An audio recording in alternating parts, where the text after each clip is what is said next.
Նիկոդեմոսը կրոնավոր մարդ էր, գիտելիքներով հարուստ, բայց սիրտը անհանգիստ։ Նա գաղտնի հանդիպում է Հիսուսին, որպեսզի ստանա իր հարցերի պատասխանները։ Աստված այնպես սիրեց աշխարհը, որ տվեց իր միածին որդուն, որ ով որ նրան հավատա,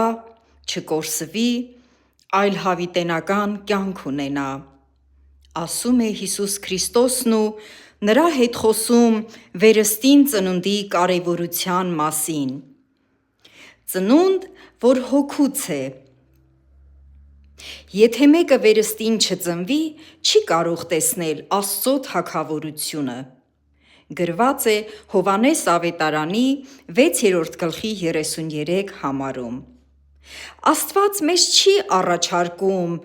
այսպես ասած, ճակերտավոր ասած, ավելի լավ մարդ դառնալ։ Նա առաջարկում է նոր սկիզբ, որի հիմքը դրվում է ապաշխարությամբ։ Եթե հոգնել ես կյանքի իմաստի փնտրտուքներից, պայքարներից ու սայթաքումներից, թույլ տուր, որ Աստված վերստին ծնունդ պարգևի նաև քեզ։